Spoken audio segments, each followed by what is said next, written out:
ओम तत्सत् श्रीमते रामचंद्राय नमः। ओम नमः परमहंसास्वादित चरण कमल चिन्मकरंदाय भक्तजनमानस निवासाय श्री रामचंद्राय हरिशरणम। वर्तमान समय में भारतवर्ष जो है वह एक विलक्षणता की ओर बढ़ रहा है और वह विलक्षणता यही है कि इस भारतवर्ष में अनादि सिद्ध परंपरा प्राप्त जो सनातन धर्म है उस सनातन धर्म की ख्याति प्रख्याति न केवल भारतवर्ष में ही बढ़ रही है अपितु संपूर्ण विश्व में वर्तमान समय में सनातन धर्म की ख्याति बढ़ रही है। यह एक अत्यंत हर्ष का, अत्यंत सौभाग्य का, अत्यंत गौरव का विषय है। वस्तुतः अमलात्मा विमलात्मा तपः पूतांतःकरण विचक्षण महात्मा कंदमूल फलाशी अभक्ष वायुभक्ष जो ऋषि हुए हैं जिन्होंने अपनी अद्भुत प्रज्ञा ऋतंभरा में समधिगम्य स्थिति में वेदार्थ का दर्शन किया, वास्तविकता का दर्शन किया, निसर्ग सिद्ध परंपरा प्राप्त वैदिक धर्म का जो दर्शन किया उसी धर्म को हम लोग सनातन धर्म नाम से व्यवहृत करते हैं। और वह सनातन धर्म अत्यंत प्राचीन है और कब इसका प्रारंभ हुआ इस विषय में भी कोई पक्की बात नहीं कही जा सकती। अन्य जितने भी पंथ मजहब है उनका तो प्रारंभ का समय निश्चित है पर सनातन का नहीं है। इसलिए वर्तमान समय में सनातन धर्म की ध्वजा जो संपूर्ण विश्व में लहरा रही है, संपूर्ण विश्व में जो सनातन धर्म की प्रतिष्ठा बढ़ रही है, यह अत्यंत महत् सौभाग्य का विषय है। परंतु इस बढ़ती हुई सनातन धर्म की ध्वजा को कुछ लोग देख नहीं पा रहे हैं, वे इसे स्वीकार नहीं कर पा रहे हैं। उनको ऐसा अनुमान हो रहा है कि यदि इसी प्रकार से सनातन धर्म की ध्वजा बढ़ती गई तो देश में बहुत ही शीघ्र सनातन धर्म पुनः प्रतिष्ठित होगा, भारत पुनः हिंदू राष्ट्र घोषित होगा, भारत की जो मिट्टी है वह गोवध के कलंक से सर्वथा मुक्त हो जाएगी। ये सब हो जाएगा। ये देख जो जिनको यह बात समझ में आ रही है वे लोग अब इस बढ़ती हुई प्रतिष्ठा को देखना नहीं चाहते और इस सनातन धर्म को बढ़ाने में हमारे समस्त संत महात्मा ब्राह्मण अन्य सभी हिंदू भाई लगे हुए हैं, सनातनी लगे हुए हैं। उन्हीं प्रसिद्ध नामों में से वर्तमान समय में जो आज एक नाम चल रहा है वह है बागेश्वर धाम सरकार का, जिनका वास्तविक नाम पंडित श्री धीरेन्द्र कृष्ण शास्त्री है, जिन्होंने अपनी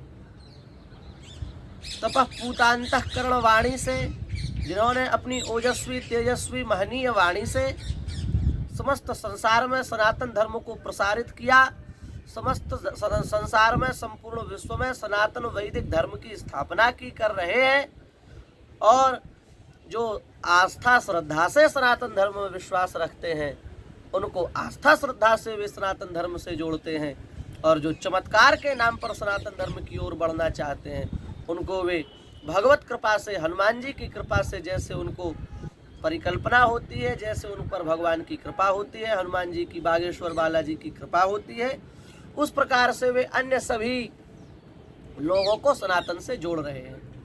और वस्तुतः यह बहुत ही अद्भुत कार्य है।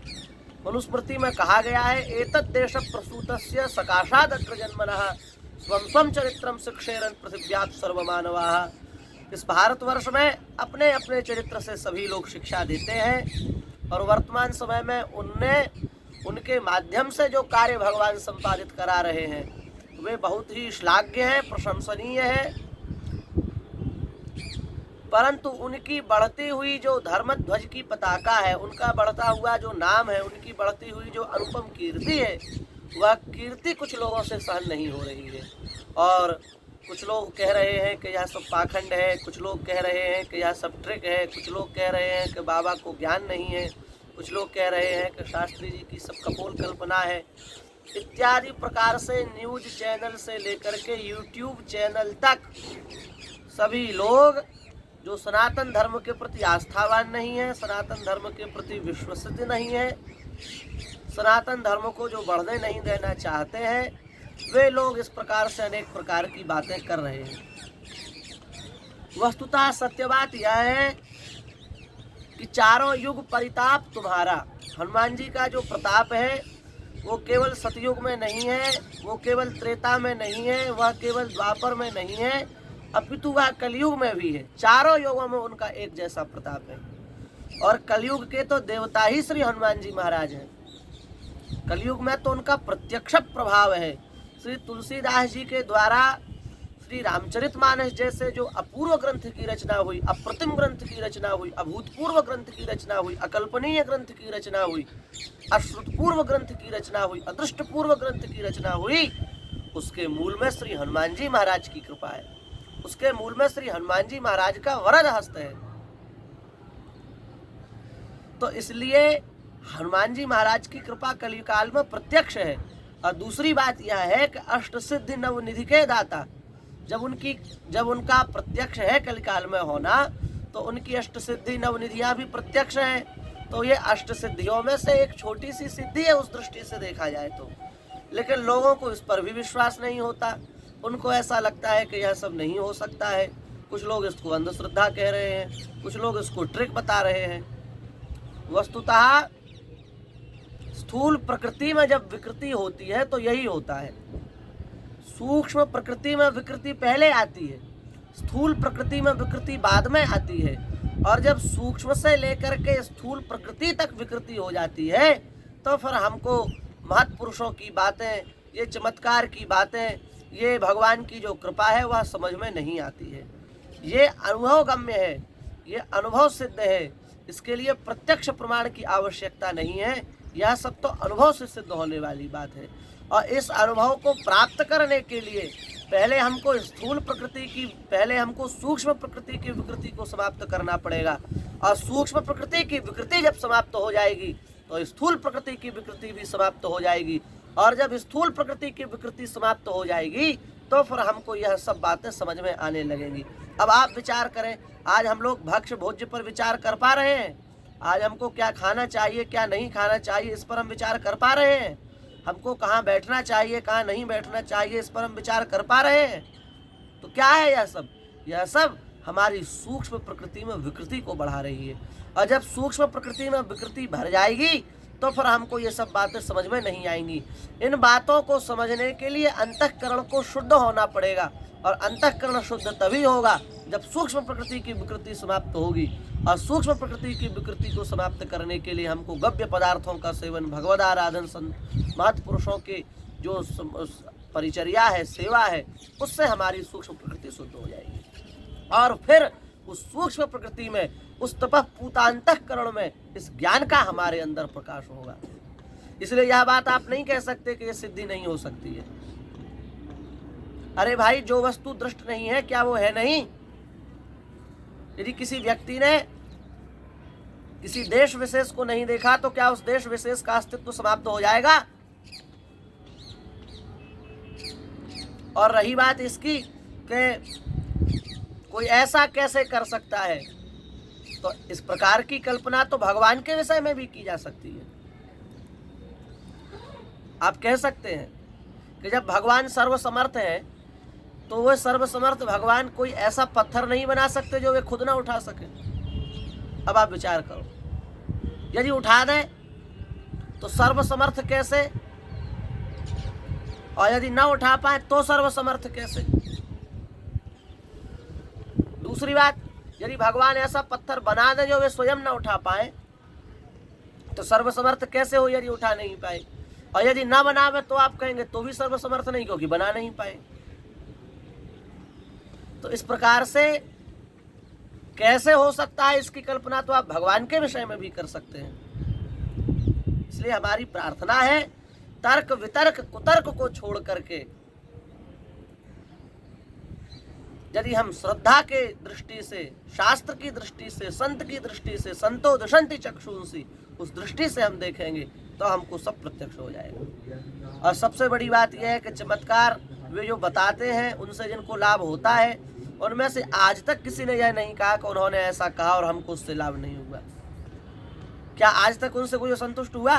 जितने उनके पास गए सब संतुष्ट होकर के लौटे, सबको संतोष हुआ, सबको लाभ मिला। इससे बड़ा और क्या प्रमाण हो सकता है उनकी सिद्धि का? इससे बड़ा और क्या प्रमाण हो सकता है उनके ऊपर कृपा का?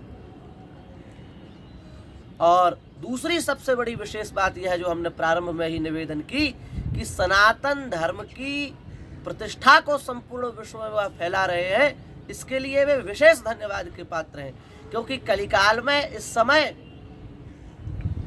जिस प्रकार का कलिकाल का प्रचंड तांडव हो रहा है, ऐसी दुर्धर्ष स्थिति में, ऐसी विचित्र परिस्थिति में, ऐसी विकट परिस्थिति में उनके द्वारा जिस प्रकार से सिंहनाद करते हुए सनातन धर्म का प्रचार हो रहा है, वह वस्तुतः अकल्पनीय है।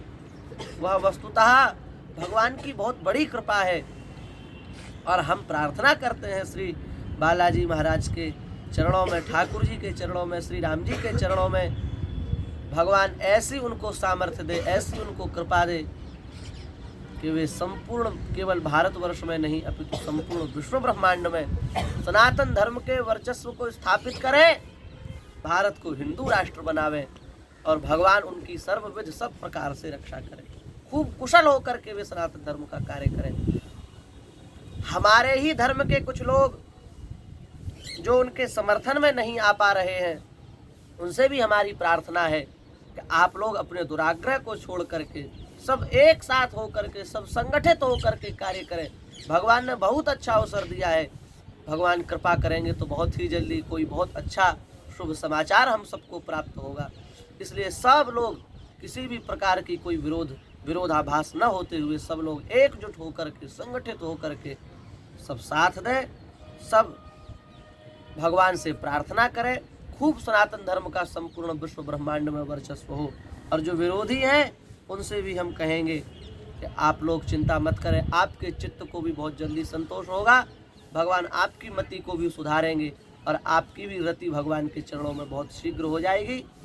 और सब संतों का जो खूब सहयोग मिल रहा है, सब ब्राह्मणों का, समस्त सनातनी हिंदुओं का जो सहयोग मिल रहा है, वे सब बहुत धन्यवाद के पात्र हैं। इसी भावना के साथ में श्री बालाजी महाराज के चरणों में प्रणाम करते हुए, पूज्य श्री शास्त्री जी के मंगलमय स्वास्थ्य की, मंगलमय वर्चस्व की कामना करते हुए, सतत इसी प्रकार से उनके द्वारा समाज, देश, राष्ट्र की सेवा होती रहे, इसी भावना के साथ हम अपनी वाणी को ठाकुर जी के चरणों में समर्पित करते हैं।